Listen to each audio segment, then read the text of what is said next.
this is weird to get used to. So I'm using a piece of software called Facerig, as you can see from the bottom left of the screen. The software, available from Steam, is in an early access type form at the moment. Originally it started as an Indiegogo project early this year, now being released for public use. I didn't back it on Indiegogo.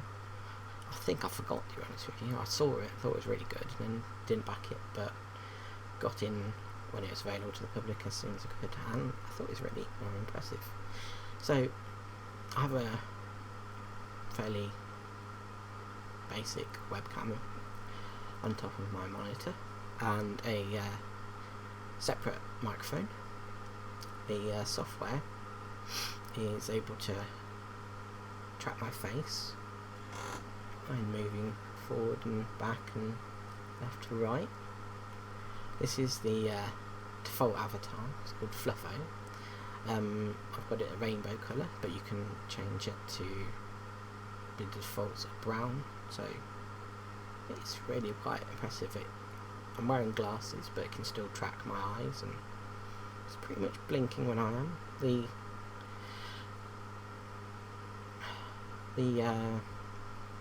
I suppose the hardest bit is the lip syncing, which is more or less talking when I'm talking. Yep. I don't know how accurate it is, but frankly, I'm really rather impressed with it so far. As I say, it's only in an early access stage at the moment, and they're continuing to develop and add new features as they go along until they're, the official 1.0 version is out. But I quite like what I've seen so far. So I thought I would use this software to do something different, and so I'm going to make a YouTube video using this software and I suppose review a film. I recorded a film review last week while playing a video game. It's my first time using that capture software, and the file is huge, so I may work with that and make it a bit more usable. I tried to upload it to YouTube, and YouTube spent about 5 years trying to upload it and then said, no, can't upload this, error. So trying something a bit different here, and going to review a film. That's a bit about this Facerig software. If you want to know how it works, don't ask me. Go to facerig.com, good place to start. Have a look on Steam, search for Facerig, see what you think. Might want to use it. You can be used with Skype, various different things like that, or I'm just using it to record some audio and video to pop up on YouTube for this. Hopefully this will be viewed on YouTube. Right, so today I watched the I suppose you'd call it a disaster film, Into the Storm, and it's been out for a few weeks. This is the first time I had to see it, and surprisingly good. I went in with pretty much no expectations. The trailers have looked okay, but it's not really necessarily an indication that a film is going to be great. There's I'm sure if you search on the internet, there's lots of top 10 lists of great trailers which turn out to be terrible films. So don't necessarily view a trailer as being a sign of good quality. So what's it about? It's a sort of found footage film, but the footage isn't found in the traditional sense. The people behind the characters in the film, and are correct documentary makers and editing as they go. there's lots of different cameras in the context of it. So, a small town in, I believe, Ohio, called Silverton. Graduation day at the local high school, where the main characters either work, in the case of Richard Armitage's character, who is the vice principal, and his two sons go to the school and are the, rather conveniently for the film, like to film everything. They're supposed to be filming the graduation ceremony, but so one does that and one goes to help a girl. Can't really blame him in the context of the film, it sort of works well. But unbeknownst to all of them, a tornado, but no, it's lots of tornadoes come out of almost come out of nowhere and decide to tornadoes aren't sentient, but they go in this area and cause a bit of a mess, really. Following the tornadoes is a documentary crew. They have a I suppose it's a armoured personnel carrier type thing that's been adapted specifically or even built for the use of chasing tornadoes. It's got this weighted things that can go into the ground to hold it down when there's massive winds from a tornado. As well as that, there's a fairly normal van that follows behind, which has got lots of fancy equipment and monitors to monitor the TV and the satellites and weather news, so that it can follow the tornadoes. And the crew haven't been doing very well this tornado season and are running out of money to fund the trip, as well as not doing particularly well overall. There's the main sort of tank-like vehicle is literally covered in 20 plus GoPro type cameras, and then there's everyone is pretty much either a cameraman or holding a camera at some point. So they end up meeting the other characters in the film, the vice principal and his and so his older child that's gone off to help the girl gets trapped in this abandoned paper mill, and so Richard Armitage, best known for probably playing Thorin Oakenshield in the Hobbit films of the last few years, British actor here with a slightly dubious American accent, to be frank, but it's a decent performance, and he does a good job at being the gruff, slightly sad, dealing with a lot father. His wife and the mother of the sons died a few years ago, and so he's had to deal with everything and that sort of tick of making him slightly two-dimensional than just a one-dimensional hero figure, which it's okay. And then the other probably most famous co-lead is played by she's the Doctor in the first season of Prison Break, and ends up continuing on the journey without spoiling Prison Break if you've not seen it all, which I haven't. I've only seen bits of the first couple of seasons, and she's also in The Walking Dead. Right, it's probably going to be okay if I just check her name. Yep, let's nod. Okay. I quite like how the ears ruffle as you're sitting. So I'm actually, I've got headphones on, so, and obviously I don't have ears in the place that the, whatever is a bear, well, I don't know what sort of animal it is, but obviously I don't actually look like that.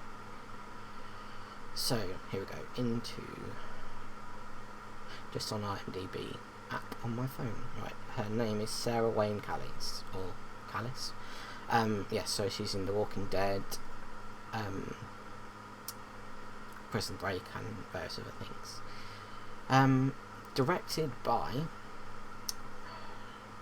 come on, without being really slow, Stephen Quayle. Now, the last film, he's probably not really a huge name, but he directed Final Destination 5.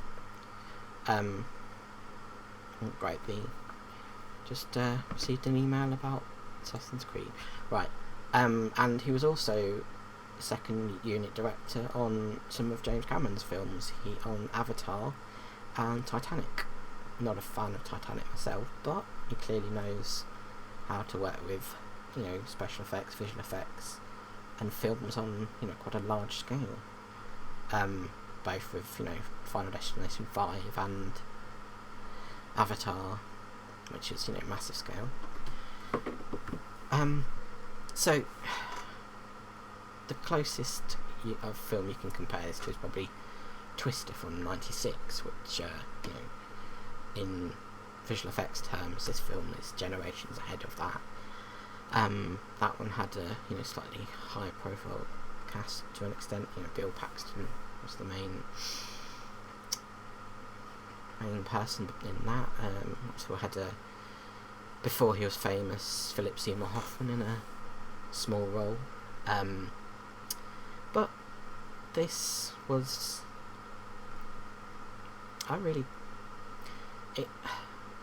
going into it expecting little, and in the right frame of mind for a fairly mindless,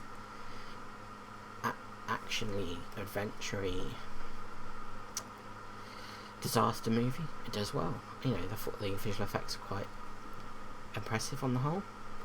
It does what it sets out to do, really.